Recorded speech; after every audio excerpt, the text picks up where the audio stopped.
Yes. You can see me there. Was I lost? No, madam, we can see you. Yes. Okay, right. So, a moment.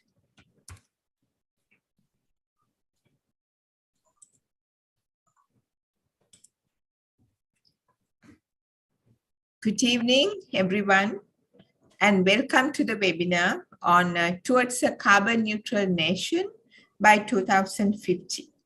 Status, challenges, and way forward. This webinar is organized by the Steering Committee on Research and Development for Environment in NSF. And we have selected a very current and important subject for the discussion, as in today's context of socioeconomic difficulties faced by the country, win-win solutions are the order of the day. So low carbon development, by which the carbon neutrality can be achieved, is a new pattern of political and economic development aiming at reducing carbon dioxide emissions and achieving the sustainable development of environment, economy, and society. So it's a very exciting topic. And we have a very eminent panel of experts to present how this can be done from different perspectives. And they represent the government, private sector, industry, and also they hope to cover a wide variety of sectors, which are quite significant in the GHG or greenhouse gas equation. So we'll be talking about the energy sector, and that is energy industry, that is in the producing electricity, then transport, then industry, and then of course a little bit about waste, and then forestry and agriculture. So these are very important sectors which need to be looked into in detail as to how we could manage them effectively so that we could be carbon neutral and we could offset our carbon dioxide and how we could do that. So this discussion will be moderated by Dr. Tusita Sugatapala, who is at the moment a senior lecturer in the University of Moratuwa and also former Director General of the Sustainable Energy Authority, and he's working very closely with the Sustainable Development Council also in driving the Sustainable Development Goals. So without much ado, I will hand over the program to him. And I must say that, well, your ideas, dear participants, are very important. Your ideas, your questions. So please put your questions in the chat box so that Dr. Sugatapala will make sure that it will be answered or it will be taken into account during the panel discussion. So Dr. Tusita Sugatapala, I would like to hand over the program to you. Thank you very much, Professor Hemanti. Good evening, all of you. Thank you for joining this very important discussion. So I will just highlight the modality of this session. As Professor Hemanti indicated, there are eminent personals talking about different areas. So we have 4 presentations at the beginning to introduce the sectoral aspect of carbon neutrality. Each presenter will take around 10 minutes to present it. The one is over, as the moderator, I will start with some kind of a generic questions to start the discussion. So, so once that is over, we'll open the discussion to the audience, all of you. As Professor Hemanti indicated, you can place your questions in the chat box.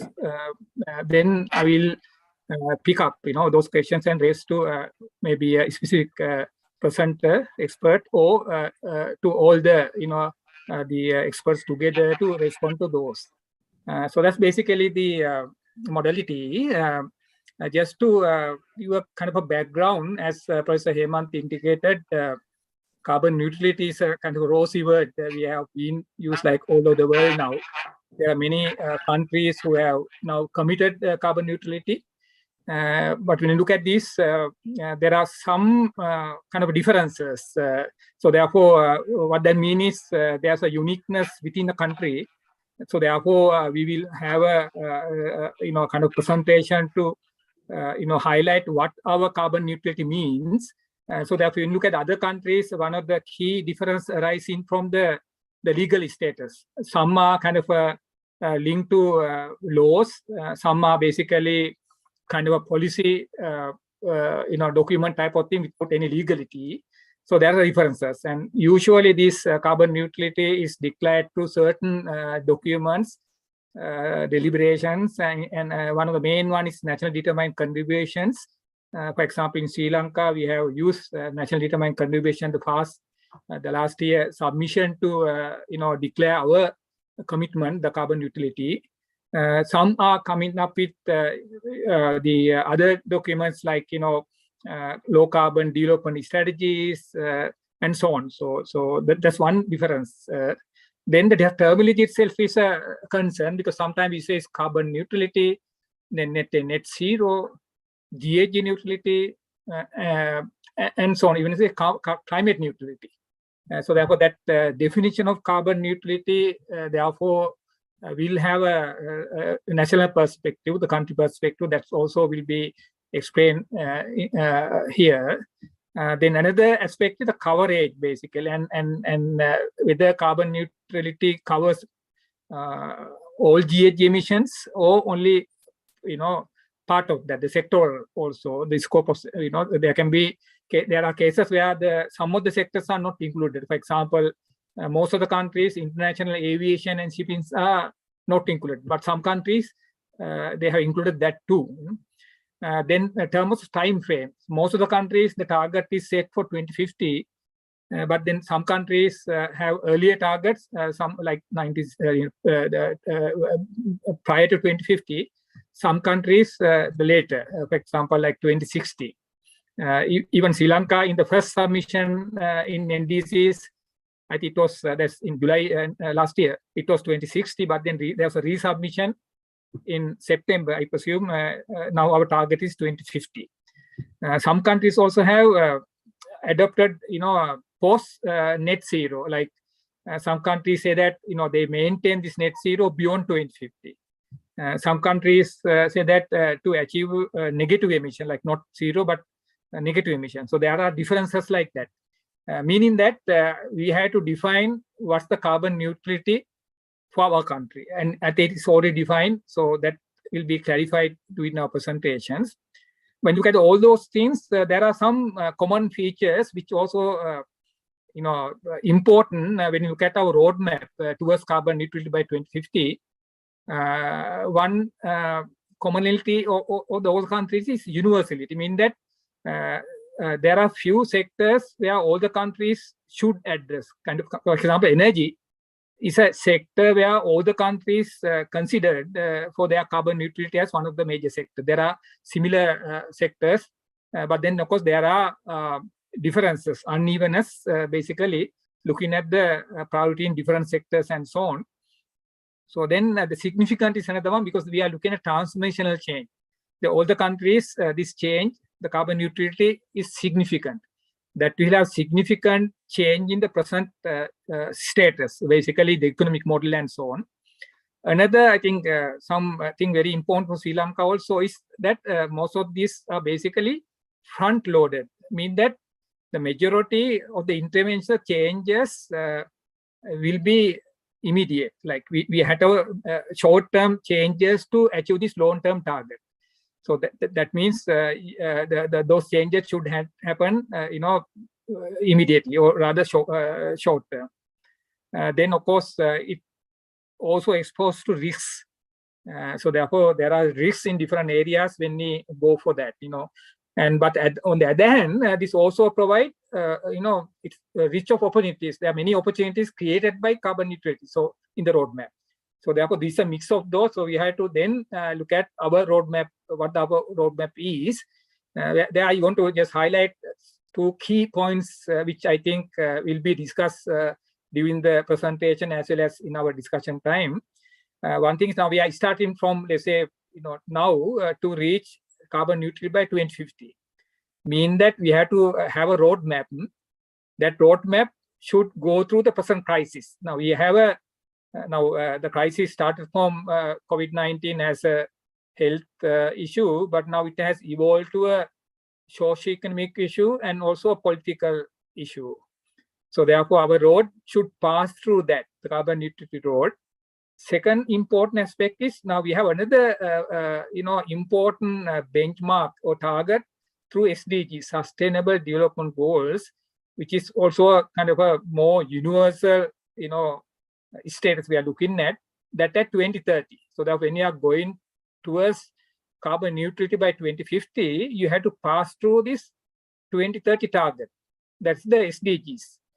Now we look at the SDGs, it has 3 dimensions. Now carbon neutrality basically looking at the environment dimension. Part of that is the global environment theme, but then there are other environment aspects, air pollution and so on. And then we have the other 2 dimensions, the economy and the society. What will happen to those 2? So how you manage carbon neutrality by looking at the economy, and the society is also kind of a, questions we have to look at in the context of achieving sustainable development goals, because we have to achieve that also. So that's the kind of a background I would just touch upon before going into the discussion. Now here, basic in the sectoral level, we are looking at, of course, towards carbon neutrality, neutral nation by 2050. We are looking at the status, challenges, and way forward. So what we thought was we will invite some key personnel in different sectors, the key sectors, to present this aspect, the status, challenges, and way forward at the beginning, like I said, 10 minutes each, and then we'll go into the discussion. So I would like to now introduce this eminent panel, starting with Dr. Sunimal Jayatunga. I think all of you are aware of him or know him. Present Additional Secretary of Ministry of Environment. He's a well-known government official in climate change related policy development, been in the government throughout in that topic. Earlier head of the climate change secretariat, so he was leading that division in the Ministry of Environment as the director, and represent the country in many occasions in climate negotiations, including the last the COP, Commission Parties 26 last year, where through the NDCs we have declared our carbon neutrality. So he's the best person to talk about this the concept carbon neutrality in Sri Lanka. So he will present you the commitment for Sri Lanka to achieve carbon neutrality. So that's his topic. Then we'll actually be followed by Engineer Harsha Wickramasinghe, the Deputy Director General Sri Lanka Sustainability Authority. Again, I think most of you know him, but just to give few points.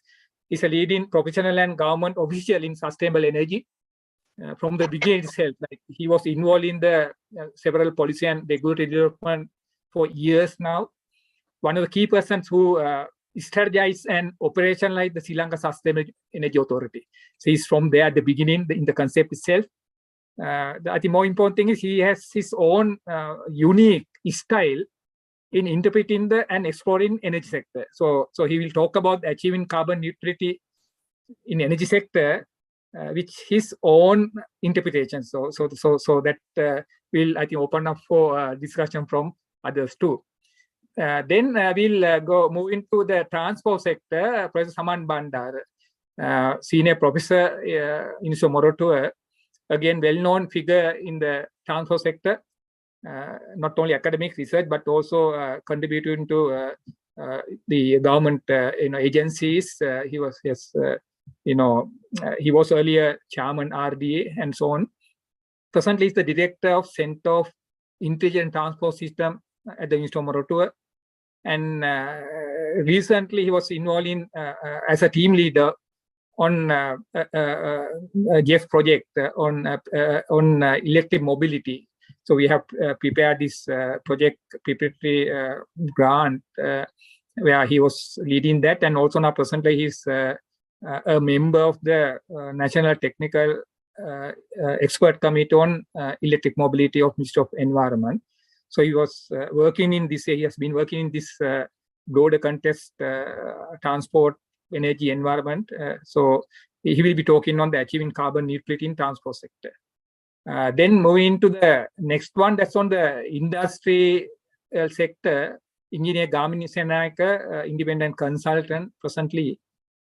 He has many years, 40+ years of experience in this topic and the industry. He has been instrumental in many policies related to industry and other areas. One thing, recent one is National Sustainable Consumption and Production Policy. Here project implemented by Ministry of Environment. With that, there was a development of green procurement aspect, many other aspects like even eco labeling and so on.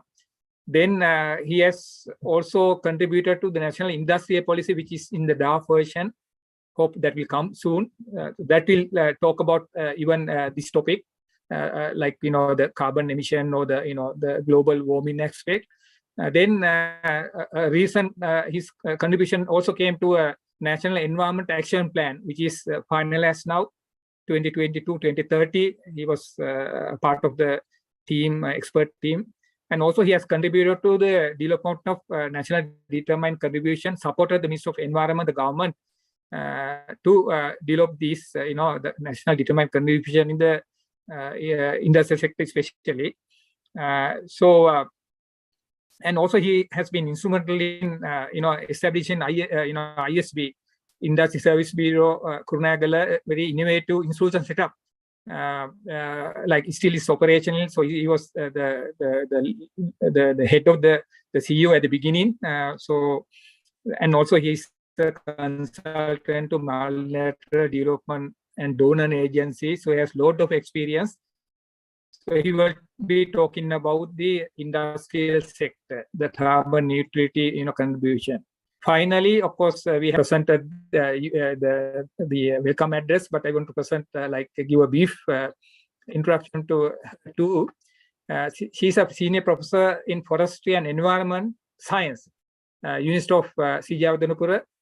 Again, she also has more than 35 years of experience as an academic, researcher, communicator in the areas of forestry management, environment assessment, agroforestry, social forestry, integrated natural resource management, climate change, many other things. And she has contributed widely to the country's sustainable development, go beyond the sectoral thing.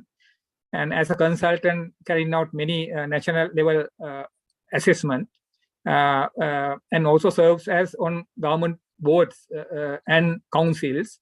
Namely, two of them important is a board member of the Central Environment Authority and also council member of the Sustainable Development Council. So therefore, she will be in an ideal position to not only talk about the forestry sector, that's the topic, but also linking that to like agriculture and go beyond that and talk about the overall, the sustainability within, this concept of carbon neutrality.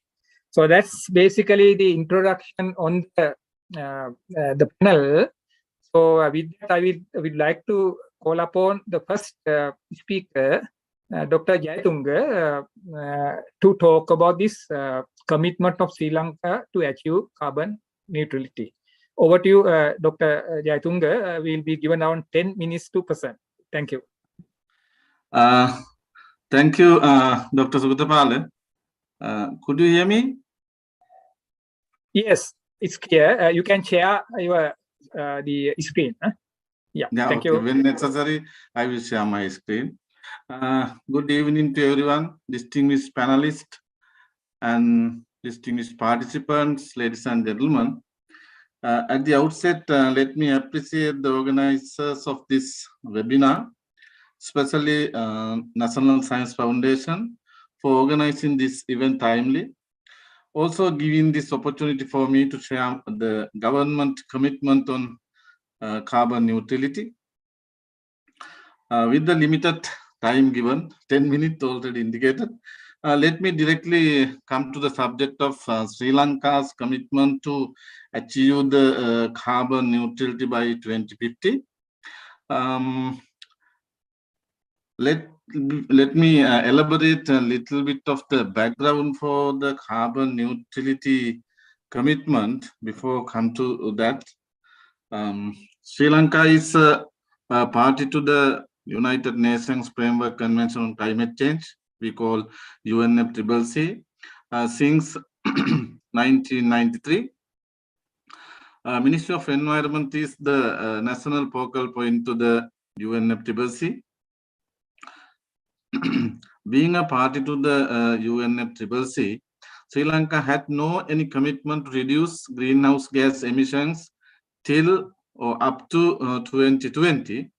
As we all know that Kyoto Protocol also was established to reduce greenhouse gas emission under the convention, United Nations Framework Convention on Climate Change. But it was totally for developed countries. Annex 1 parties to the UNFCCC to reduce greenhouse gas emissions during the period of 2008 to 2020. I think everybody joining this webinar knows that in 2015, a new agreement adopted under the United Nations Framework Convention on Climate Change to reduce greenhouse gas emissions, which is applicable to all the parties to the United Nations Framework Convention on Climate Change. There are two parties under this convention, Annex 1 parties and non-Annex 1 parties. Annex 1 parties are developed or industrialized countries, and non-Annex 1 parties are developing countries. Sri Lanka is a non-Annex 1 party to the UNFCCC. So this new agreement calls Paris Agreement. Sri Lanka signed and ratified this agreement in 2016. The Paris Agreement came into force in 6 November 2016. As it is applicable to all the parties, greenhouse gas emission reduction is an obligation for Sri Lanka too. Onward 2020 or from 2020, Sri Lanka also has to undertake that commitment to reduce greenhouse gas emissions under this Paris Agreement. Under the Paris Agreement, countries' commitment called nationally determined contribution, we call in short NDCs. Sri Lanka submitted its first NDCs in 2016 September and updated NDCs in last year July 30th. That also Dr. Sugatapala indicated that the updated NDCs committed to reduce greenhouse gas emission in 6 sectors, in total 14.5%, conditionally and unconditionally. Let me show the NDC's commitment. Can you see the screen? Yes, we can see. Yes, we Okay, can see. good. Thank you. And so according to this commitment NDCs, so we have already indicated 6 sectors, energy in terms of electric generation to reduce greenhouse gas emission 25% by 2030, unconditionally and conditionally. So unconditionally 5% and conditionally 20%. If I explain what is conditionally and unconditionally, unconditionally means with our national capacity. Conditionally means with the support of external support, especially to achieve this target. So transport sector 4%, 1% unconditionally and 3% conditionally. Industry 7%. Those target to be achieved by 2030. 4% unconditionally and 3% conditionally. Waste management. So especially you know that from the waste sector, one of greenhouse gas emission, that methane, global warming potential is 25 times with compared to carbon dioxide. 11% and 8.5% unconditionally and 2.5 conditionally. And forest sector, especially sequestration, 7% sequestration, that with the support of nationally 2% and with the conditionally 5%.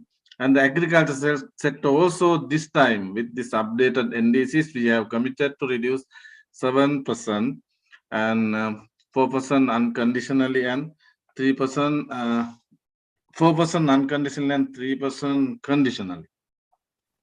Further committed under this NDCs to increase forest cover by 32% by 2030 and 7% renewable energy generation by 2030, and also no capacity addition of coal power plants. Also, we committed with this updated NDCs in last year, and the carbon neutrality also to achieve by 2050. That is the main area that we are going to talk and we are talking about, and I am going to explain further. In this respect, Ministry of Environment has taken the approval of the Cabinet of Ministers to develop a roadmap for achieving carbon neutrality by 2050. The roadmap is being developed. It is proposed to have 5-year strategic plans from 25 to 2050. Because this roadmap is 25 years, every 5 years to be reviewed and update. However, many assessments under this roadmap have to be conducted, especially potential greenhouse gas emission reductions especially in 5 sectors, and carbon sequestration in forests, including mangroves, seagrasses, because blue carbon is also one of the area that we need to add to show our sequestration to be estimated. Conceptually,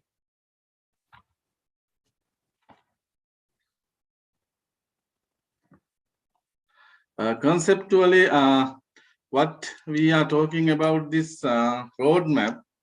So this is not real one. This is just to show the theoretically how this net zero can be achieved.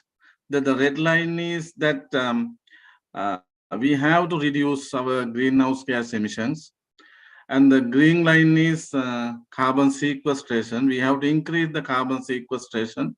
So we can see the gaps according to the third national communication. So there is a gap. Net emission is 3,700 something. I will show in the table later on. So anyway, that we have to reduce greenhouse gas emission during the period of this 25 years time, and also to increase forest cover and mangrove and all those to achieve this carbon neutrality target. With the capacity of the country, Sri Lanka,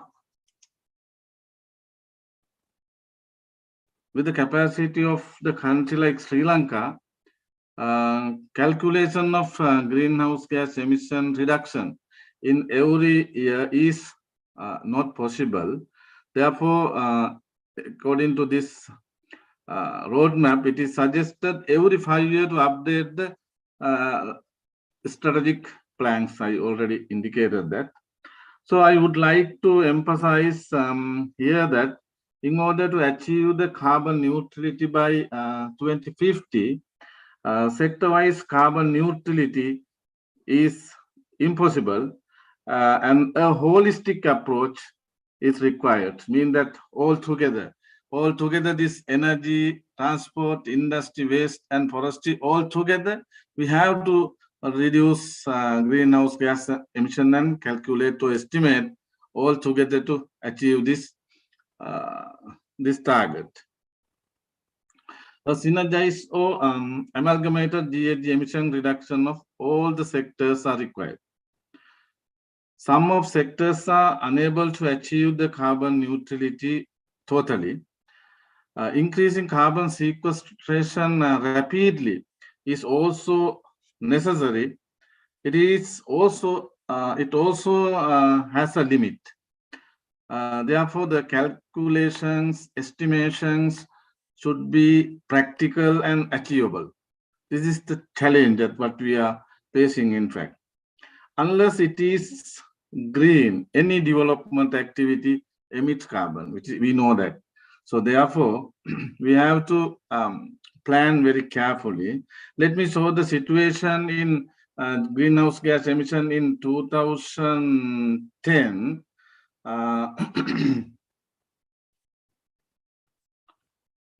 So this is the situation in 2010. When we see the total emissions, excluding land use and land use change and forestry, so our emission is 22,084.62 carbon equivalent gigagram. This is according to the National GHG Inventory in the third national communication. So the emission of LULUCF is 21,460, and also the most important part is this is the removals. Removals means sequestration or the carbon sink, that is 39,826, and the most important thing is this the net emission 3,700. So this is the situation in 2010. So if we see this graph, so 2010 our gap, and you know after 2010 many GHG emission release activities, especially coal power plant and all those established. So therefore, we have to identify the gap 2020, 2030, and 2040. And so we have to do a lot of technical works to achieve this carbon neutrality. Achieving carbon neutrality Sri Lanka by 2050 is not an easy task. Many challenges. Let me highlight few before closing my intervention. There are many limitations and constraints in respective sectors, such as technical barriers, technology barriers, and also skillful human resources availability. We need finance, and also we need the personal commitment to implement those activities. We need some incentives, awareness and capacity building. There are so many areas we need. There are so many gaps yet to be filled. Think everything is there. But some sectors have a limit of reducing greenhouse gas emissions. Example, can 100% renewable energy be maintained? So Mr. Harsha will explain the limits and constraints in this sector, in the energy sector. Also, increase in the carbon sink. It also has a limit of increase in forest cover or mangrove or any blue carbon related ecosystems and other carbon sinks. Lands are the limiting factor. I think Professor Hemanti will explain those in her presentation, those constraints and challenges of increasing carbon sequestration. Also, during implementing greenhouse gas emission reduction activities or project or programs, many socio-economic impacts can be arising. Those impacts also should be assessed simultaneously with when GHG emission is assessing. So therefore, a lot of assessment concerns are necessary to adjust or determine the GHG emission reduction activities in the country, considering socio-economic as well as other factors. My last point before stopping this, without trade-off or offsetting greenhouse gas emission reduction among the sectors and carbon sequestration, any economy or any country is unable to achieve the carbon neutrality. This is applicable to Sri Lanka also, to achieve the carbon neutrality by 2050. So this is my intervention, and thank you very much for giving this opportunity for me to share this national commitment to achieve carbon neutrality by 2050. Ministry of Environment is working on this line now, and we expecting a lot of support from other sectors and experts and many other supports such as finance and capacity building and technology development and transfer. Those things, I think, sector-wise interventions and the sector-wise expert will elaborate further. So, Dr. Sugatapala, thank you very much, and over to you. Thank you. Thank you, Dr. Jayatunga. In fact, now we will raise some questions later on after all the presentations are delivered. In fact, there are two, already in the chat box, there are two questions which are probably relevant to Dr. Jayatunga. So I will raise it later on. First, we'll finish the presentation. I would like to now invite our next presenter, Engineer Harsha Wickramasinghe. He will present on this achieving carbon neutrality in energy sector. Over to Ms. Harsha, Engineer Harsha. Thank you.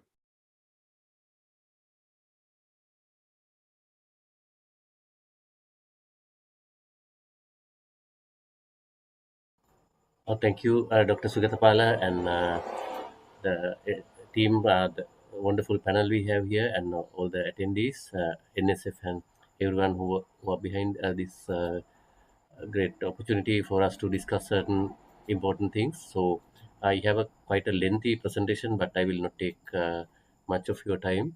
I hope you can see my screen. Yes, we can. Yes. Yes, we can see. Thank you. Okay, thank you. So let us begin.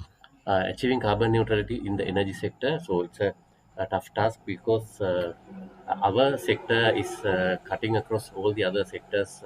Even the presenters after me, they will understand this very well because energy is central to our lives, and we are learning it the hard way these days. So when we developed the Sri Lanka National Energy Policy and Strategies in 2019, it took nearly a decade to develop this energy policy. So we had a dream about Sri Lanka, a well-developed economy, a stable population of about 18 million like that, and not the most importantly, a carbon neutral Sri Lanka. So there were so many things we have included in this policy, but this is not the time to discuss all that. But just let me give you a snapshot of the present situation in the country. Present in the sense this is 2019 data, is the latest available in the country. So this some of you who are familiar with the energy sector operations know this diagram very well. This is the energy flow diagram of the country. So on top half of the diagram, you have the fossil fuel imports to the country, the finished products, crude oil and coal. LP gas is somewhere here. And we have the renewable, the indigenous resources here.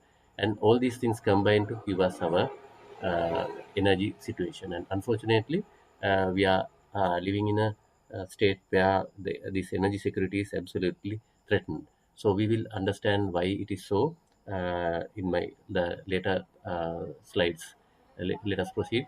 So we came to this position. This is not a very enviable position, I must say, and we came to this position through this long journey. 1982, you can see we had a very large percentage of our energy from biomass energy and a limited amount of fossil fuel and hydropower to a very large extent. But can you see what has happened in 2018? So the fossil fuel part has enlarged quite much. So this is where our troubles begin, economic and energy situation, everything. So in the absence of any data, as Dr. Sunimal Jatunga very well explained, it's very hard to develop capacity in this. It's a new science and new knowledge is required. But on our own, we made some uh, emission estimations. This year is for 2013, if I remember right. So this is the emission inventory as we understood it early in the thing, but just be reminded, it's just a back of the envelope kind of calculation, not at all a scientific estimation, but it gives you a fair picture. So you can see in percentage terms, there's agricultural related methane emissions quite a big chunk, and power sector about 10%, and transport the second highest, and cooking biomass being the number one thing. But if we are sourcing our biomass from sustainably grown places, this will definitely come down by a very wide margin. So our estimate was about 35 million tons, but I'm very glad to see a lower estimate from Dr. Sunimal Jatunga's department. So our task is made easier by that margin. So it's very encouraging news, Dr. Sunimal Jatunga. And what can we do to arrive at carbon neutrality by 2050? So I just informed you the kind of dream we had in seeing the distant day of 2050. But this was before the health crisis and the power crisis and all the bad periods. So it was a good time in the energy sector. So these are the main elements of the national energy policy. So 10 pillars in the national energy policy, assuring energy security, many things, and it had 10 pillars, 95 strategic interventions, and 75 key results, out of which our authority is responsible for 21 key results. So the main things we are concerned about is the 70% renewable energy challenge, which came, of course, after the election of the present president, and 20% energy saving, a transport energy program, and citizen empowerment. There are so many things we discussed for this ensuing decade. So our the task list available for the Sustainable Energy Authority cuts across many other sectors, as Professor Hemanti will discuss about the growing of addition to our forest reserves. So 20,000 hectares of biomass plantation, 5% increase in improved cook stove. There are so many things we have to do to get to this point. Some more here, 21 results expected from us. So all these things can contribute to reduce the emission footprint of our country. So I can group all these things into three categories. Firstly, avoiding energy use, improving energy efficiency, and shift to non-polluting fuels. So these are the three main areas of actions for the energy sector. So energy efficiency, we consider, we have borrowed the tagline of International Energy Agency. It's the first fuel. Before renewable energy, before we attempt anything else, we have to improve energy efficiency in the country, all sectors. The changing the way we use energy, transforming many markets like the appliance labeling, the systems and processes, everything. Then renewable energy may be our last resort. So everyone will have to congregate at this point. We have to uh, go with renewable energy. There's no other way. It's a painful conversion, but it's widely available, and our country is blessed in this regard. Then carbon sequestration as a afterthought, but it is going to be our savior. So there is a severe land use pressure in the country, but reforestation for timber yields and many other services, we have an option. So energy efficiency terms, there are so many barriers, and we are in the process of removing all these barriers. And for the moment, I have excluded the transport sector, but nevertheless, railway electrification and electric vehicles are very high much in the agenda. And just to give you an indication of what we mean by energy efficiency for those people who are not very familiar with our industry, this is the bulb carton of our Shakti LED program.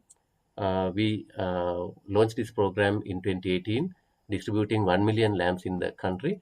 Originally, we planned for 10 million lamps, and out of which we plan to reduce the peak demand of the country by a margin like this. And this tiny little intervention will give us 358,000 tons of CO2 savings per year. So this is the kind of high impact energy efficiency can have.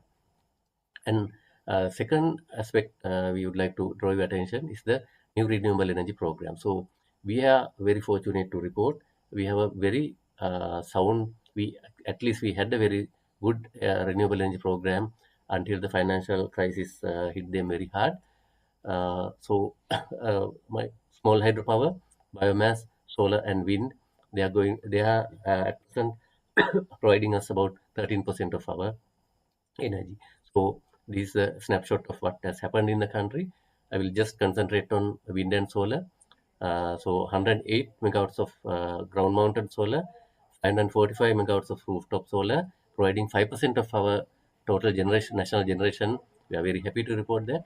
And recently commissioned wind power plant in Mena, taking this to 200, nearly 250. So altogether, these power plants give us about 13% of our energy. And we have a very vast resource of wind and solar resources in the country, virtually inexhaustible resource we have, but we have constraints like land use pressures preventing us from going there at the speed we would like to. And this is the snapshot for the future. About 22,000 gigawatt hours of energy expected from these projects. And about the one of the most important aspects I would like to this is a complicated diagram. It's the green hydrogen. We have again dreamed aloud about our renewable energy program. If we really work hard with the hydrogen milling aspect, keeping that in mind, the solar and wind programs can actually give us a whole new energy vector, transport energy, and many other, even power generation can be greatly improved if we adopt hydrogen generation from renewable energy as a major intervention in our quest towards carbon neutrality. So the carbon sequestration, the last one, if we can have a timber plantation program, quite a widespread one, timber products can store carbon for centuries. Furniture timber especially and construction timber can actually hold carbon in place for about 50 years, 100 years. And the newly emerging cooking energy option, charcoal. So because our LP gas crisis, we have a point, we have newly discovered this potential. And the country's canopy too can help, the urban canopy. In cemeteries, streets and perimeter trees, we have proposed these to some of the activists, and we are hopeful of achieving something. And also the agricultural activities. And if we can have about 20% of our land for new timber plantation, we can achieve carbon neutrality quite easily. So the economic crisis, I forgot the health crisis aspect. Economic crisis led to energy crisis and to the present political crisis. So this is the best time to discuss the energy independence, focusing on cooking energy and transport energy. So we are 45% of our homes use LP gas, and they have no alternatives. But there are opportunities for fuel cooking and ventilated kitchens and charcoal as a clean cooking fuel. There are so many things happening in the on the ground, and solar and energy storage for induction cooking and biogas application. And pardon me for saying this. And if you can eat without cooking, that again is a option. I have visited the flat in the States Road, and some of the flat dwellers have opted completely to avoid cooking. They are depending on bread and just a onion. That is how they survive. It's a very pathetic situation. But remember, we can survive if we don't opt to cook. Salads, fruits, and everything which can be partaken without cooking, there is a survival plan. Sorry. Then finally, the transport energy. The whole quantity is important, and we need a local alternative. So mass transport is to be the main mode. Professor Bandar will discuss this at length, and along with the last mile concern and electrification, some things are happening on the ground, rail and road both, and hydrogen to be the winner, the green hydrogen. We have so much RE, we have a solution. And e-bikes for short travel, which you can pedal and also get assisted by electric motor. It's becoming popular by the day. And again, just like cooking, living without cooking, you can work without travel. So most of the ICT industry, they have adopted this model, and they are winning. So I will just draw your attention. The saving the planet, say our becoming us becoming carbon neutral is one thing. So this 2000 square diagram we have here is the global emission, and the tiny red dot here is Sri Lanka's emission. So it's just to draw your attention to the problem, the global emission. Actually, we have no solution for that aspect. So these are the 15 major polluters in the world, led by China, US, and India. So we have this limited space, about 25%. For the rest of the 185 countries, they are polluting this much, and these 15 countries, they are polluting this much. And just on a parting note, this is the emission, the coal power exports, export from Australia alone. This cages marked with the letter X. This is the emission attributable to Australia for their coal exports. And here we are, Sri Lanka, trying to save the planet. So this problem solving is, we can support it in a very insignificant way. It is good for our economy, good for our lives, but it will have absolutely no effect on the our efforts to save the planet. Thank you very much. Thank you, Engineer Over to Harsha. Yes, yeah. Thank you, Engineer Harsha. I think that's a very important, not only the issues, but also solution we have proposed, and showing that how far the energy sector can contribute, not only the energy sector itself, but also the transport sector and even the industry and so on, that show the integrity of these, different sectors. So that's like I said earlier. So we'll first cover the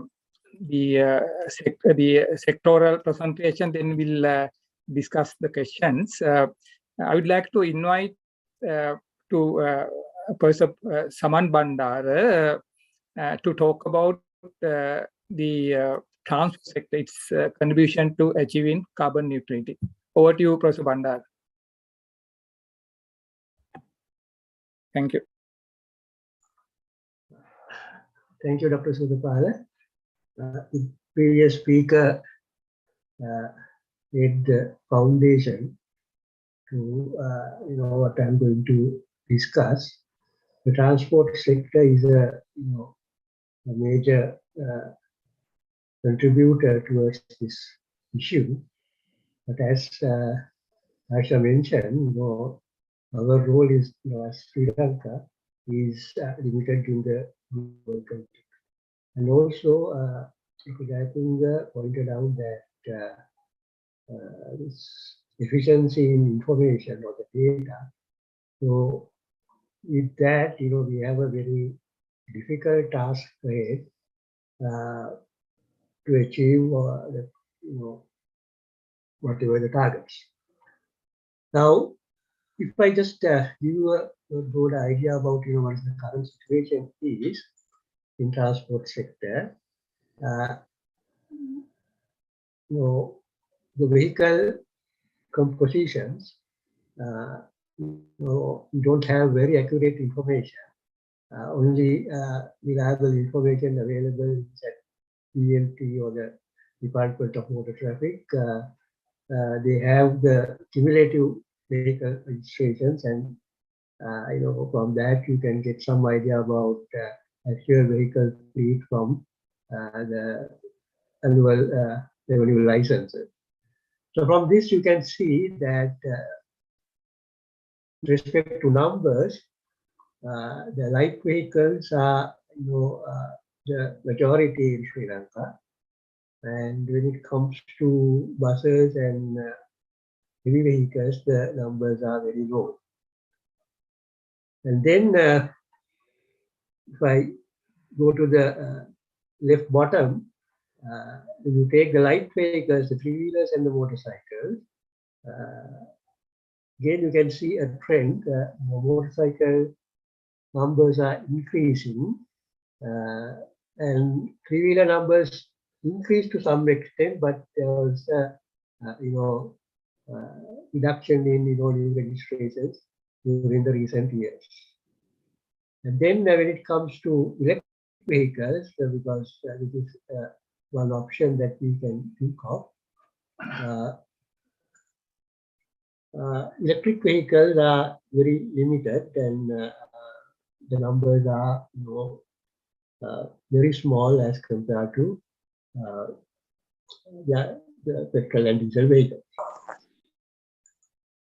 And then those are with respect to the registered numbers. But what we have to see is what is actually on road, and that varies from place to place. And in general, if you consider urban and rural, in urban areas you can see a little bit of more cars and jeeps category, and then motorcycle and three-wheeler percentages is hovering around 30 to 50%, and then freight vehicles and the buses. But in rural areas, it's significantly different, and majority are light vehicles, motorcycles and three-wheelers, and then you have larger vehicles varying from 25 to even some cases it's about less than 5% when you go to very rural areas. So this disparity show that what people requirements are. Because we need to keep in mind when you are proposing any solutions, we have to take into account the requirements of the users. Because otherwise, we are failing, achieving our objective, because when it comes to transport, it's not only minimizing the emissions, there are other outcomes expected, right? Because of travel time and travel cost and so forth. So it's a multi-objective task, when it comes to achieving the solution. So that's why I wanted to highlight this. And then a recent study done shows that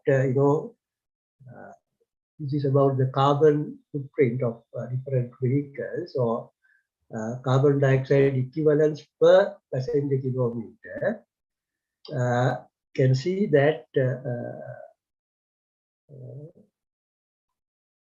walking and cycle actually, in the bottom, and then the ferry, rail, and this is a UK study, but I'm trying to show that how the relationship here, and then the electric vehicle, and then so forth, and goes up, and the medium-sized car is at the highest level, just below the aviation or the air transport. So this shows that we need to focus on certain modes of transport, and depending on the situation. Aisha mentioned about public transport as well as the last mile connectivity, because these two go hand in hand. Because without last mile connectivity, you cannot popularize public transport, because public transport cannot penetrate to to the residential level. So therefore, these two we need to combine if we need to achieve some reduction in this issue, or solving this issue. So the options available, I broadly highlighted here. So walking, bicycle, train, electric car, motorcycle, bus, that's in the order. Some may argue that bus is better. It depends, because how clean the bus is, as well as what is the passenger demand. Because the buses sometimes run empty. So in that situation, the contribution will be higher per passenger, per trip. And at the same time, I will elaborate on this a little bit. At the same time, we can think of non-mode related options. That is ICT, or the communication technology, and ride sharing. So these days, people are somewhat interested in ride sharing because of fuel shortage. But that is one solution, because the travel needs, as I mentioned earlier, need to be met, because we cannot achieve carbon neutrality or reduction in GHG at the expense of the travel needs. And then the whole world is moving very fast, even though we are a little lagging. So whether we like it or not, sometimes there will be no other options available. Now autonomous vehicle technologies are developing very fast, looking at fuel efficiency as well as safety. So with time, the only available technologies will be these. But we have to wait and see. Okay? Because these world trends we can change. And then the other option is to have ITS and traffic demand management solutions. so that we will reduce unnecessary vehicle trips and emissions. And also nowadays, the latest is that introduction of smart payments. So those are still at experimental stages, but by 2050, these will also be in operation to some extent. So just few quick suggestions, and later on we can discuss about anything the qualification we can discuss in detail. As I mentioned, the last mile connectivity. So we want to popularize public transport. First of all, we need to make sure that the people will be able to access that. So the primary access mode is walking, and making residential streets walk friendly or even cycle friendly will help to achieve that. Because this, now our experience is even the residential streets are asphalt concreted, all the vehicles are running very fast, the vehicles are traveling through these residential areas, which which will discourage people to walk because of their safety and other issues. So one of the solutions that we can think is making residential streets more pedestrian and bicycle. That doesn't mean that you are not allowing vehicles, but limiting the access. Make sure that they travel slow. So that is one, and the bicycle. Now, bicycle usage gradually decreased with the economic development, and also another reason is that unsafe situation on our roads. But now again, the recent development, now people are moving back to bicycles. So this is an opportunity to encourage cycles, especially by making the residential streets more bicycle friendly. At the same time, even the main roads now might, we will be able to, introduce in certain places, especially the bus lanes that are not being, used 100%. We can encourage bicycles. So this short-term strategy that we can use, and when people get used to, it may continue. But the long-term strategies, there's walking and cycle, can cover only limited number of trips, only short trips. And then we need to think of electric vehicles. But the problem is that the infrastructure requirement for these the electric vehicles, charging facilities, and also improvement in the public transport. But before that, the train, because train supposed to be very efficient in this context. Introducing or improving railway, I think should be given priority. We want to achieve, the targets. And then regarding achieving the targets, we need to have, some, our expectations are, we know that, what are the targets that we need to achieve by 2030 and 2050. But we need to have a very clear way of, measuring or quantifying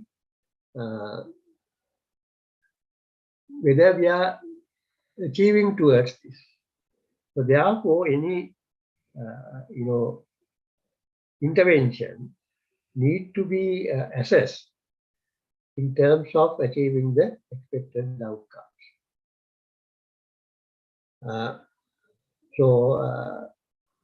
Without that, we will be just searching in the dark where we don't know where we are going.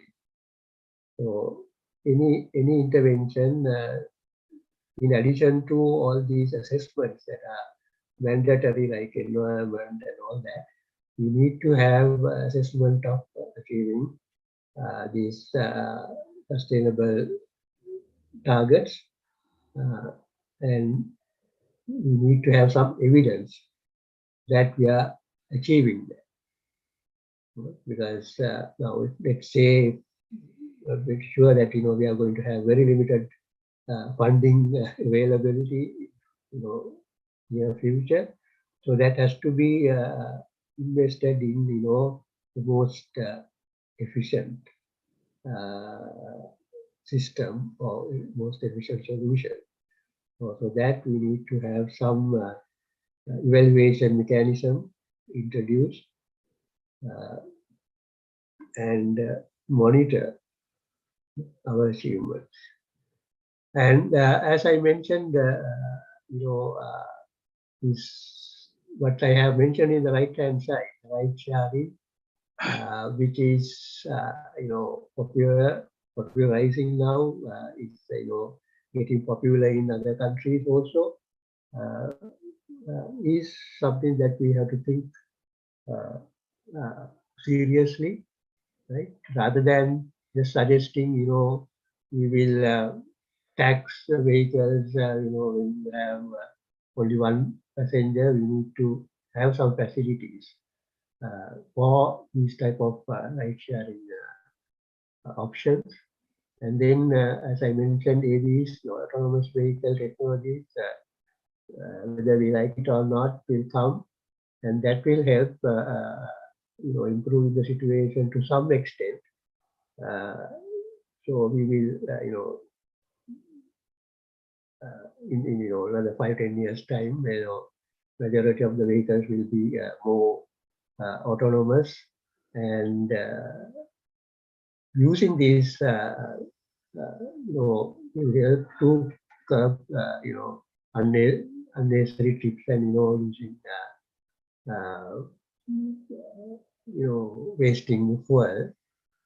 And at the same time, traffic demand management, ITS type of solutions now, working from home and things like that, will help to some extent.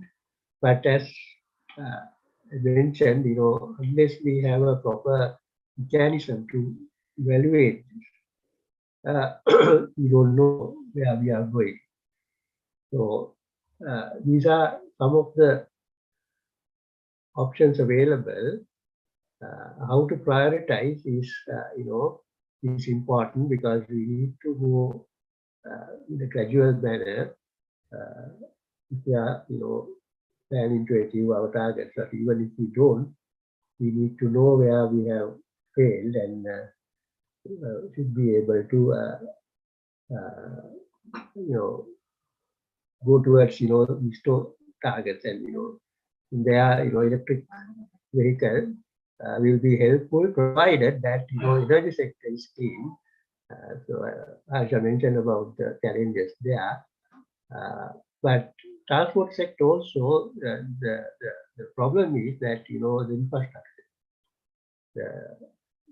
whether we can afford, right? So then we have to think of, what people can afford.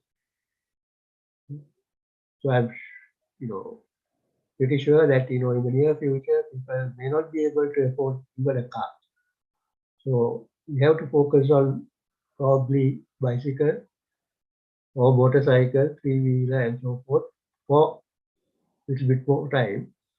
Even though we have argued that they are creating issues and so forth, but how to satisfy the basic needs of the people. So they need to travel. And affordability is a key question here. All the solutions should be based on that aspect as well. Okay, thank you. Thank you, Professor Bandar. In fact, Professor Bandar is connecting from Canada. So thank you, Professor Bandar, for the contribution. And the things like, of course, we are now passing the time, but I didn't control the the duration by the presenter because the information presenter are very important, and also those are answering some of the questions in the chat box. And also these are answering some of the questions I thought of asking. So therefore, I think I have given, allow them to present their case. And next, of course, Engineer Kamini Saranaka, over to you. That's on the industrial sector. Thank you. Thank you very much, Dr. Sudapala. And also I would like to thank the organizers for this opportunity. I will try to be very brief because we are running out of time. Okay, now the status, challenges, and the way forward. Let me take the status. Now here, what I mean by status, I'm not trying to, give the present status of the industry sector. What I thought the status in terms of the GHG reduction potential. Yeah, so these are the three areas what you see here. So we have potential in industrial process and product use, and then the energy and the waste. These are the three areas. And out of these three, as Harsha mentioned, I think the majority will come from the energy part of it. Yeah. So this is the status. Now, looking into the challenges now, as we have discussed, other presenters also indicated, this industrial sector neutrality is a remote possibility. As you could see, the below here, the graph, this is the forecast we made when we revised the NDCs. I will show you these numbers later on. So the neutrality is a remote possibility. If you take one sector, as Dr. Jayatunga mentioned, you need to take all these, the sectors together holistically. Then we can think of low carbon development rather than neutrality. And also, as he said, Dr. Jayatunga said, we may have to think of other options like the offsetting and so on. But apart from that, when you take the industrial sector, we have other challenges like the value chain, the supply chain. We have many issues, and also we have energy availability, the use efficiency. There are many issues, and also, as mentioned before, we have technology, the barriers, and also the human resource. So those are the challenges, I would say. Then the way forward, in fact, there are many initiatives. There are sectoral initiatives as well. This is the good sign. I'm sure most of you are aware now certain sectors of the industry, for instance, garments and apparel, some of the leading companies are taking these initiatives, of course, for better reasons, going for carbon neutrality. And it is a possibility, it is possible. And also there are certain companies in the tourism sector, they are also going for carbon neutrality. Yeah. And it is possible. And the other good news is that our tea industry is seriously working on it to become the world's first carbon neutral tea industry. Yeah. Again, the question will come whether it is possible, whether it is going to be carbon neutral or low carbon. But with a lot of other say interventions, the offsetting, so these are the sectoral initiatives, and then we have NDCs, nationally determined contribution, then also some SDG targets, these are the commitments we have made, and there we have identified the possibilities. Yeah.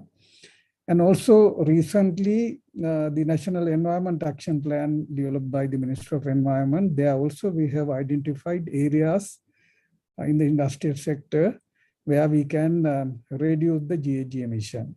Yeah, so these are, and also for the industrial sector, there's another project again executed by Ministry of Environment, supported by EU, implemented by UNIDO. That particular project is also entirely focusing on the low carbon development of the GHG NDC implementation in the industry sector. So now let me now taking out NDCs, which is a national commitment. I will show you the industry sector commitment. Now I have listed here the 5 interventions what you have suggested. Of course, there are 7. The 7th one is creating the enabling environment. So these are the interventions what we have committed for. The first one is use sustainable biomass energy. I will not go into detail. Then the second point is enhance application of resource efficient cleaner production practices, meaning the raw material efficiency, water efficiency, energy efficiency, and also the waste management. The number 3, either establishment of eco-industrial parks or conversion of the existing industrial parks. By doing that also you can make a significant contribution towards reduction of GHG. Then also introducing circular economy, which is also a very good way of looking at it. Then also number 5, now we have cogeneration in some industries here in Sri Lanka.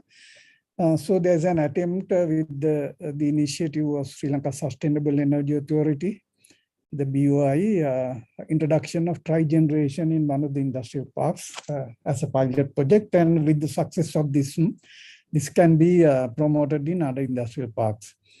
And then finally, so if you see all these 5, these things are related to either energy or waste management.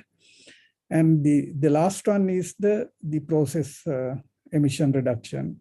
So here we have identified the cement industry as a potential sector.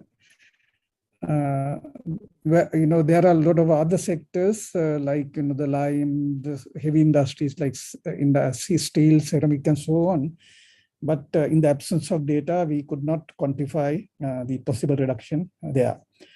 So this is the picture. Now, so with all these, the intervention, all what we could expect is about 7% reduction, 4% unconditionally, and 3% conditionally.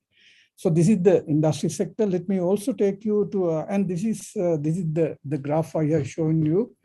So you can see the business as usual scenario. So the reduction would be around 7%. Yeah. So then also let me show you the waste sector. Here also we have 5 NDCs, but here you see only 4 of them.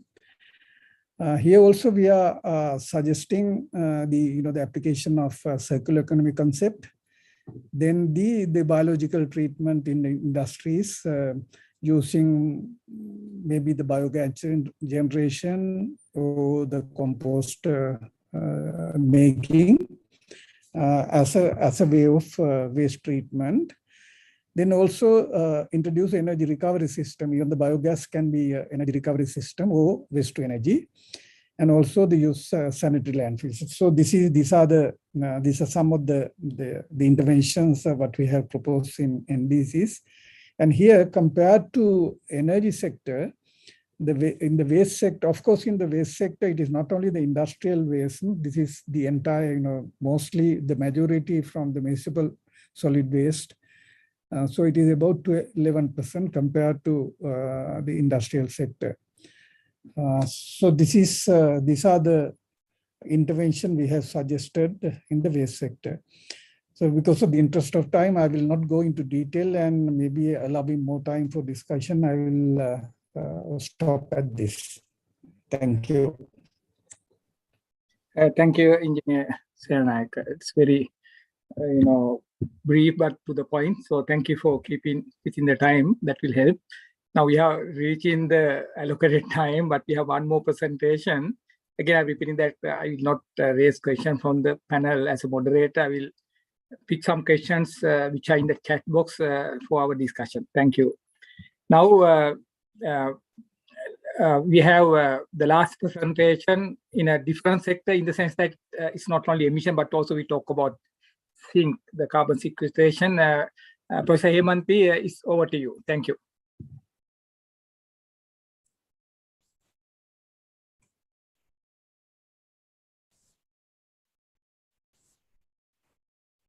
Just one moment.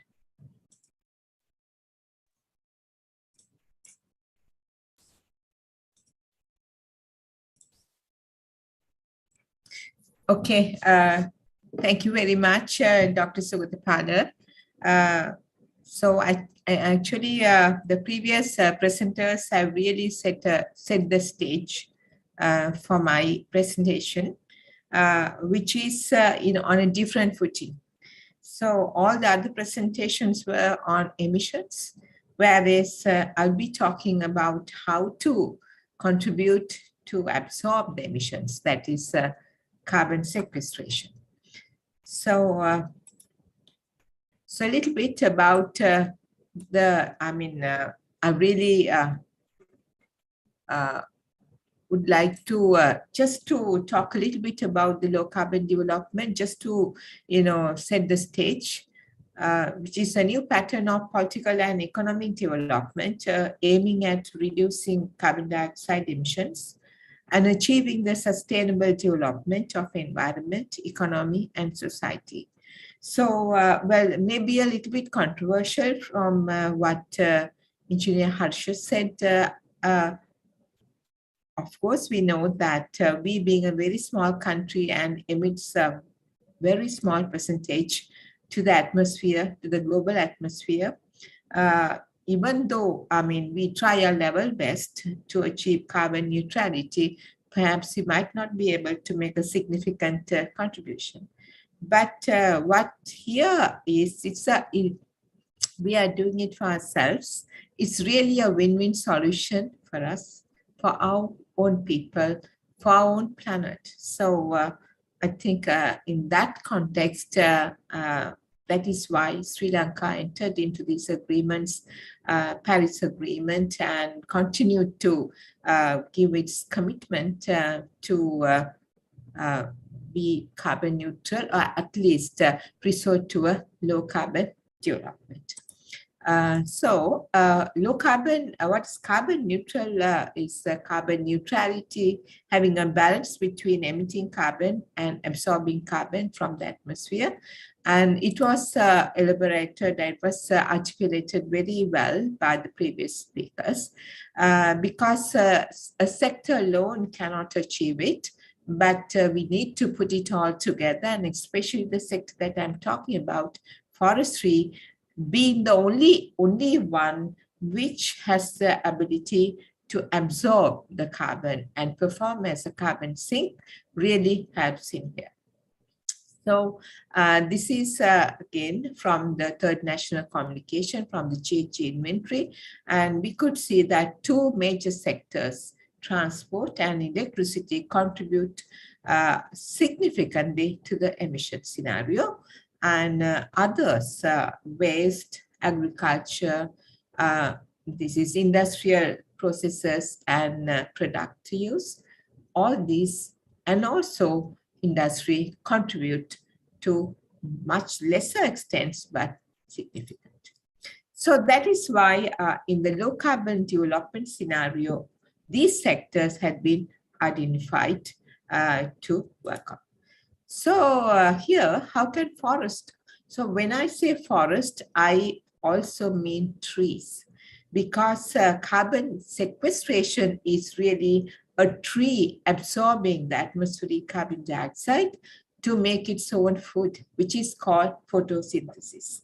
So therefore, we really have to go to the tree level.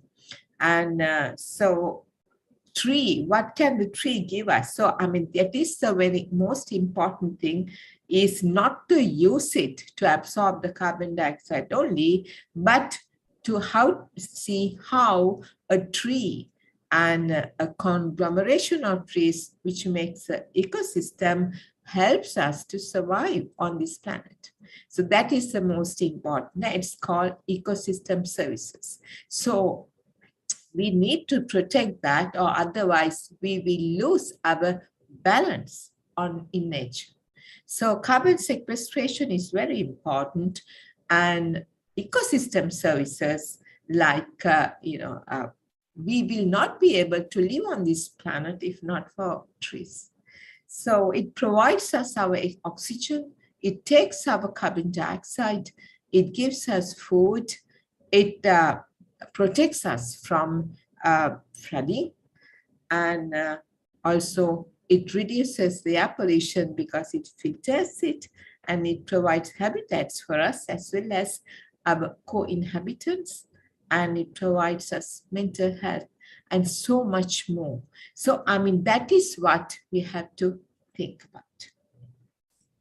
And so this is with regard to contribution of trees towards a low carbon development. The ecosystem services that's provided by trees, as I said, the air pollutant reduction, absorbing the air pollutions, which is PM10 is particulate matter, sulfur dioxide, nitrous oxide, ozone, and sequestering carbon, stormwater runoff reduction, and energy savings and avoided emissions due to shading. And it's been said that when a habitat is having a good tree cover around it, like a building having a good tree cover, 50% of its air conditioning cost is saved. So, and also mature tree of 10 years will absorb 22 kilograms of carbon, 13 tons of carbon it emits per year. So these are very important figures. And also, I really must say some facts about this contribution of forest to the ecosystem balance. Forest is the second largest emitter of greenhouse gases due to deforestation and forest degradation. So we have to make sure that we minimize it.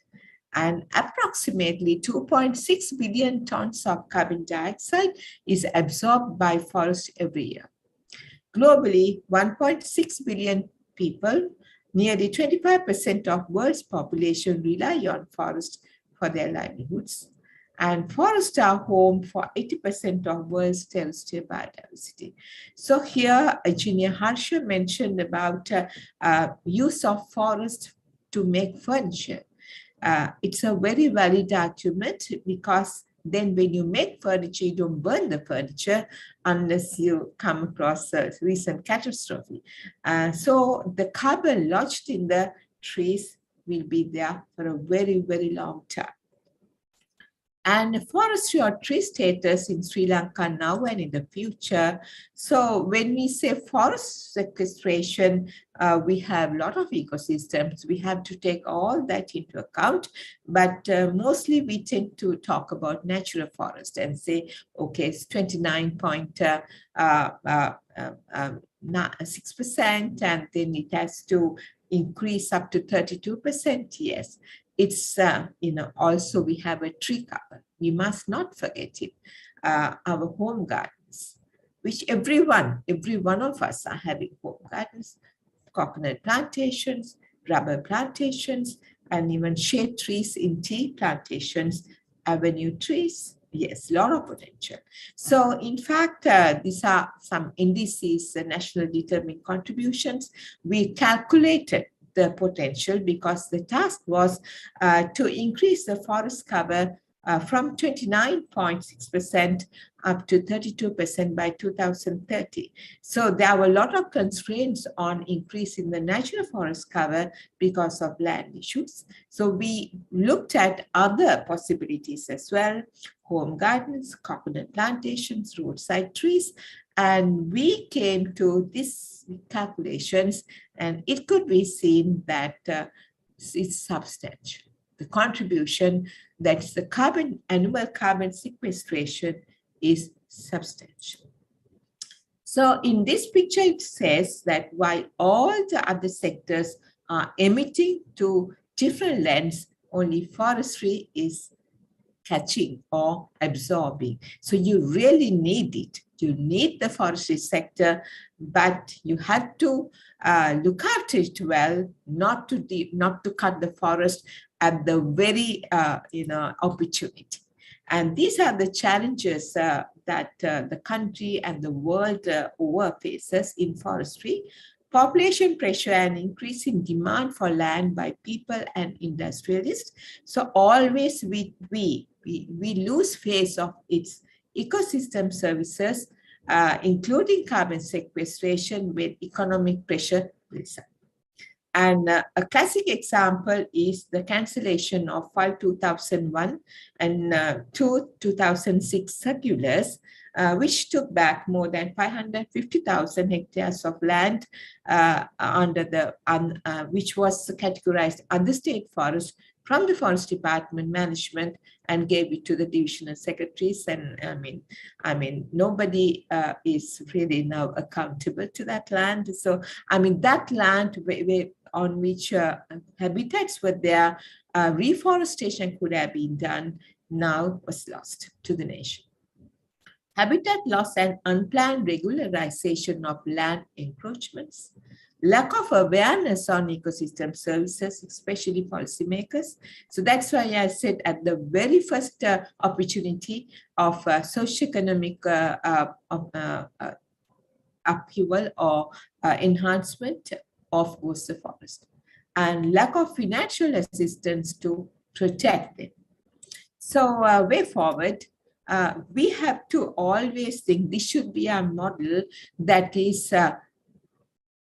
inclusive green growth. That is, there is a safe limit, like a balloon, which allows you to blow, but then once the limit is reached, it bursts. Likewise, I mean, our natural systems can take the development to a certain extent, but if it penetrates that, and which is not renewable, then you really get the repercussions of it. And it's a negative development then, not a positive development. So always we need to have development, but within the safe limits, and we have to know what the safe limits are. And so these are some of the conducive environments to conserve the forest at international level. Conventions and treaties like Dr. Jayatanga mentioned, Paris Agreement, which specifically says the forest cover should be increased by 2030 to 32%. And also, Dr. Sugatpalan mentioned about the SDG 2000, that is Sustainable Development Goals 2030 agenda, where out of 17 goals, especially goal 13, 14 and 15 are on biodiversity, on land as well as in the water. And in the water also, blue carbon has been mentioned as a very significant potential for being carbon neutral. So these are there. And a lot of mechanisms and support had been built in to achieve this globally as well. And at national level, Sustainable Vision 2030 was prepared by the Sri Lankan government based on the SDG Sustainable Development Goals of the UN. And then Vistas for Prosperity and Splendor, National Forestry Master Plan, which is now being revised, National Biodiversity Strategy and Action Plan of the Ministry of Environment, which has a lot of targets to conserve the trees, biodiversity and environment, and Green Sri Lanka, which is a large project by the Treasury, One Person, One Plant National Program 2022, where wherever you are, let it be a school, temple, avenue, one person can plant one tree and look after it. So that, we have so many million people in the country, so there would be that million trees ultimately. And also we have this World Bank funded large project is CAMP, which is funding forestry as well as wildlife sectors and other projects as well. At local or community level, it's very important to have green mindsets, greening efforts in the community. And it is a very tall order at this moment of time where, these basic necessities are also scarce. And so these will get easily sidelined. But the important thing is, I will show you the important thing. We can look at the short-term benefits and have houses in our forest and remove it for maybe other farming and other social economic pursuits. But we will, when you lose that, when you penetrate that safe limit, the repercussions you can see. You don't have places to live, you are flooded, and your entire life is disastrous. So we don't want that. We really need to strike the balance. So that is the most important thing, and we have to try for that. And thank you very much. I'll be happy to answer any questions the participants may ask. Thank you. Thank you, Professor Hemanti. In fact, there are a couple of questions related to the EU. I will raise that one later on in the discussion. Now, the issue is now we have 50 minutes past the expected planned time. So therefore, I'm not going to ask questions as a moderator, but I want to pick few questions from the chat box. Basically, we have answered. Of course, we can also reach all these experts later on also. There's one question I would like to forward it to Dr. Jayatunga. You are there, right, Dr. Jayatunga?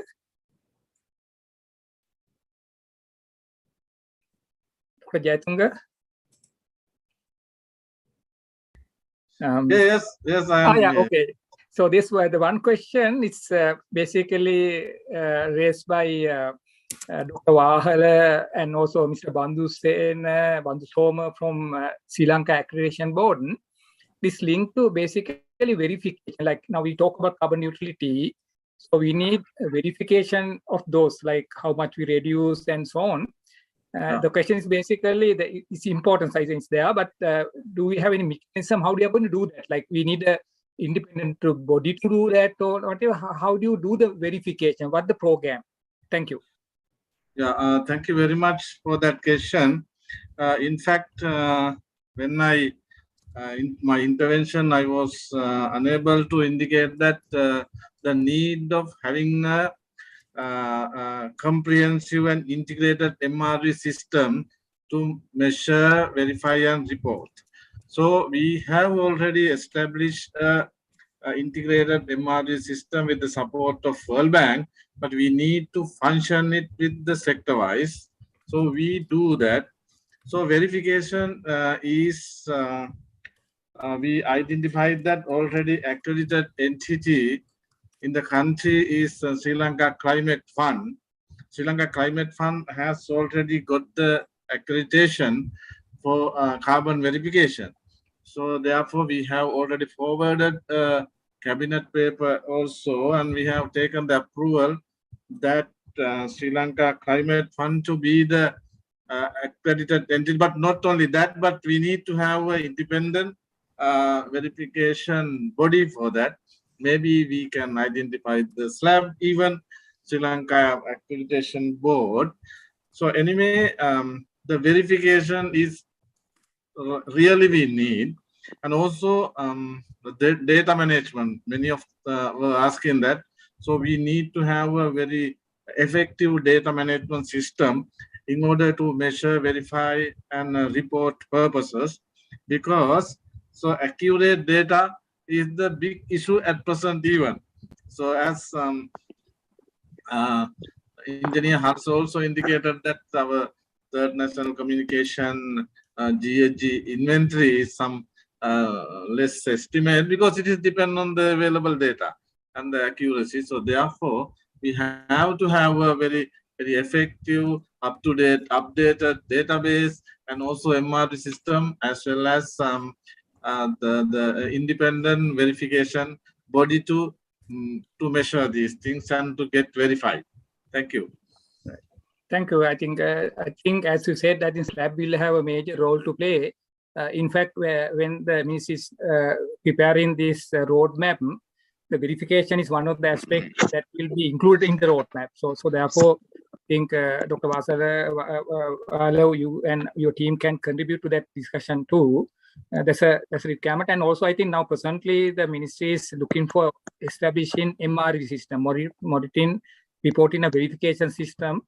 I think probably Dr. Jayatunga, we have this next global, 2024. They are going to, look into our system. Like, there's a, global kind of a verification activity in the next probably cycle. So I think that's become very important aspect of the carbon neutrality. So that's one thing. I think the question is in a way answered. Other one probably I would like to. There are a few I responded through the chat box. There's one question, Hemanti. It's talking about whether we can reach carbon neutrality only through the sequestration from forests. So what are the other options we have, like how to reach carbon neutrality? Do we expect it? The forestry can contribute to the whole thing, or we need other areas. Thank you. Professor Hemanti.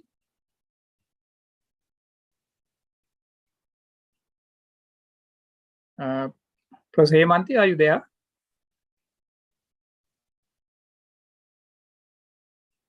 Probably he has lost the connectivity. There's another, it's a kind of a generic question that what are the type of projects which have been implemented in the sectors targeting carbon neutrality. Now, I think as Dr. Jayatunga indicated, now we are preparing the roadmap, but there are projects which have been initiated to cater for this emission reduction and other things, probably initiated before the carbon neutrality disclosure, but contribute to that. I would like to hear from maybe each presenter very quickly, what are the ongoing projects, if there are any, which will have a major impact on carbon neutrality. Engineer Gamini, can you highlight maybe present or some upcoming projects immediately a few years down the line? What would be the major projects we will see immediately, or which are in place now, which are contributing to, or which can contribute, or which are targeted for carbon neutrality? Probably you can highlight this. You indicate this tea industry thing, and there's a same comment came from tea industry regarding 2030 agenda, 2030 target. We can highlight that also, this tea industry carbon neutrality thing, because their targets are in 2030. Engineer Gamini. Okay, thank you. I think I briefly mentioned during my presentation. Now, for the industrial sector NDC, now in fact now compared to the energy sector, industry sector, we have a problem of having proper data for the estimation and all that. Having realized this, with the request of Ministry of Environment, with the support of EU, there's a project. I think it is for 5 to 7 years project, especially for the NDC implementation of the industry sector. So I think it is in the inception phase. in my opinion, I think this project can be, we can make use the opportunity here to, implement some of these NDCs what we have identified. So this is one. Then the second thing, now as I mentioned, there are a lot of private initiatives. Now, even some of our garment industry, the leading garment industry, they are going for it very seriously. Of course, these are not sectoral, the inventory, but the company, the corporate, the private company level, they are going for carbon neutrality, and they are serious and achievable. Yeah, as I said, the other example is the tourism industry. There are a couple of companies, local companies, working very hard towards achieving this. Again, it's not the sectoral approach. Of course, there are sectoral initiative also in the tourism sector, going for ecotourism and all that. So these are it is another sector, and also, as I said, the tea industry. Tea industry. Of course, there are a lot of the plans to reduce, go for energy efficiency, and also to have more and more renewable energy, and also they are seriously looking into the reforestation, for carbon sequestration, and they have identified most of these non-productive lands. Even in fact, now this morning I had a discussion with some of these parties, trying to promote it. Even they have identified, I think, the large extent in the Horton place for reforestation. Yeah. So likewise, there are initiatives, but I think these are, I would say, somewhat isolated initiatives. I think at the national level, I think we need to get all these initiatives, coordinated properly, so that we can even go for offsetting opportunities. Thank you. Yes, add to that, Mr. Gamini, Engineer Gamini. Now people are just talking about this present crisis. So I want to also ask, now this carbon neutrality, even tea sector that came before, I think, the COVID pandemic and present crisis. Will that have a negative impact on this target, like 2030 target, or whether there's an opportunity to build back better? This is maybe also a question I would like to ask for other panelists to also respond quickly. What would be the impact on the present crisis, the political, social, economic crisis on this 2050 this carbon neutral target, as well as maybe sectoral target, like Gami indicated, for tea industry, like, for example. Any comment on that? Do you want me to respond? Yes, just yes. Others also can respond. Yeah. So you said there are initiatives. Yeah, what would be those effect by the present crisis? Of course, with the COVID pandemic, there had been a lot of the issues for the industry sector, like supply chain breakdowns and the mobility issues, and so on and so forth. But I think they have learned a lesson. So they have now out of this crisis. So I think it is I would say it's an opportunity. The people have seen this. Industry realized that they need to change. Of course, we have been they advocating this for years. But with this crisis, industry themselves, they have realized that they need to change. So now a lot of people are, going for green recovery, that is resource efficiency.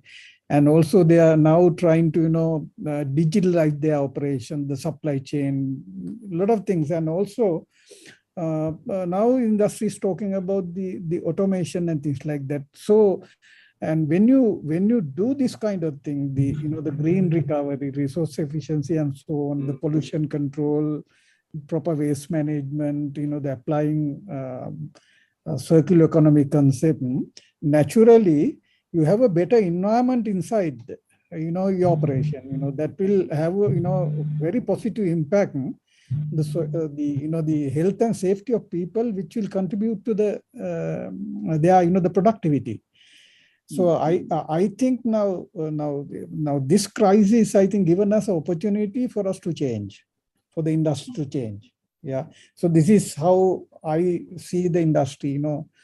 The transforming themselves into the system, and that will certainly all these initiatives will contribute towards the achieving this low carbon development. Thank you. Right. Thank you. I think Harsha already indicated in this presentation this opportunity, highlighting like cooking by biomass, biogas, and so on. I would like to ask Professor Bandara to respond to that. How this crisis would affect the transport sector intervention, whether it's a better opportunity or it will hinder the challenge development. This is an opportunity, and also as Kamini pointed out, private sector has already responded. Not only private sector, individually people have responded. When I saw that, Uber people are using bicycles and Pick Me using electric bicycles, introducing it recent time. So, as I told you, it's a opportunity in disguise. Even though we are having some issues, to initiate some of these interventions. At least take the trend at least towards sustainable path.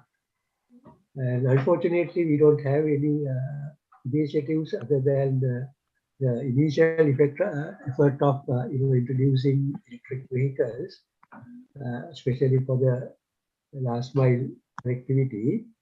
And we lost two good opportunities, unfortunately, the LRT and the railway electrification. But the world have proved that those are the priority areas.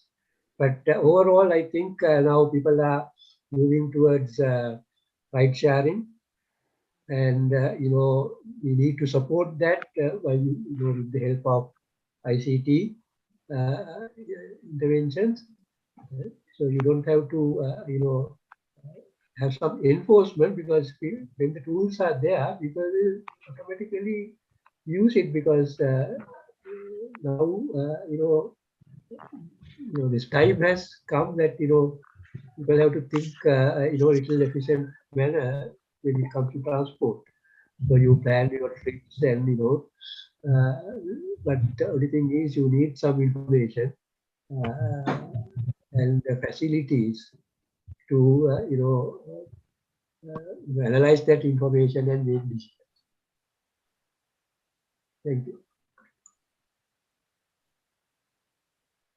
Yeah, thank you, Professor Bandara. I just want to check whether Professor Hemant is there. Professor Hemant, are you there? Yes, I'm here. Yes. Right. Okay. At the beginning, I would like to contact you for another question. I will read that. Basically, it's talking about the carbon, sequestration. There were two questions. I will combine together. One is talking about whether the forestry itself is sufficient to contribute to this. Can we really offset emission by forestry completely to become carbon neutral? That's one question. There's a related question. It talk about we are looking at only land, flora and fauna only for carbon sequestration, or are we looking at, for example, sea life? That aspect. So it's basically regarding carbon sequestration. You can respond to that. Yes, actually the first question, in fact, I showed in my graph, because that was, from the third national communication, we took all the greenhouse gas inventory from all the sectors now, as well as projected to 2030, and also the forestry. And what we came out is that forestry with the NDC goal, like increase the forest cover to 32% of the country's land area by 2030, will be able to offset 28.5% of the emissions. So therefore, I mean, it is not easy because forestry also has its challenges, especially land and all that, and also the funds. And then other sectors also need to cut down, like the Dr. Jayatunga very much earlier in his presentation showed, both has to work together. The emissions from the sector should be cut down and the forest cover should be increased. So at the moment, it can only take about like close to 30%. That's one thing. And also, I think not all, I really didn't get the second question. Second one regarding, are we looking at only land, based carbon sequestration? What about the sea? Like no, sea is very much there because there's huge attention on procuring blue carbon. That is the sea. And we know that, we have got this extended economic zone also, but mostly the carbon stays in the sea grasses, salt marshes, and mangroves. So not so much the deep sea.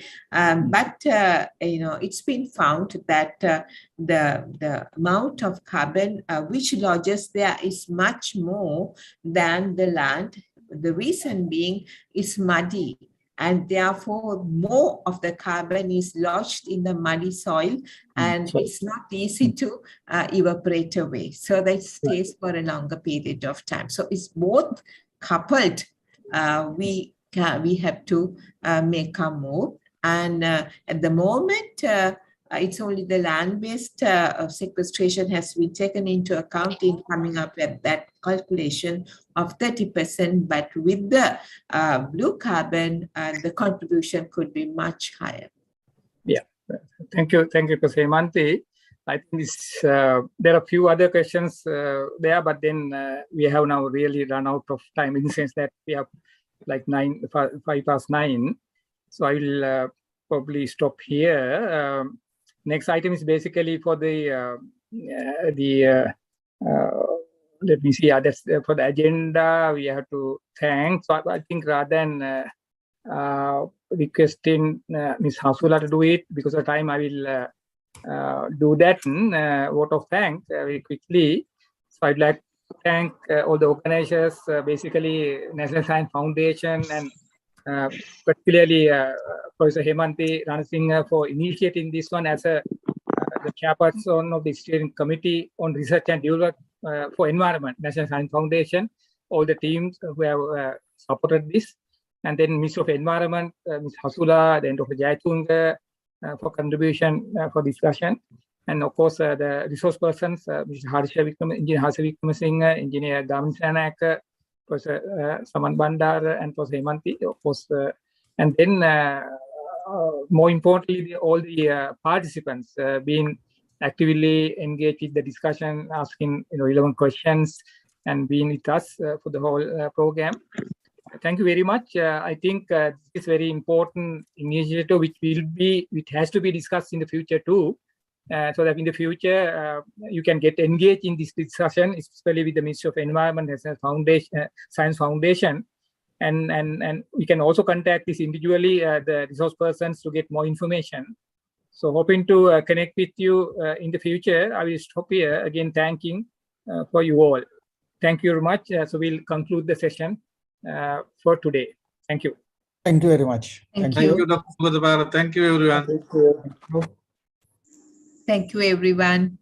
Thank Thank you, everyone. Good night. our moderator, and thank you, NSF. Thank you. Thank you, madam. Thank you all.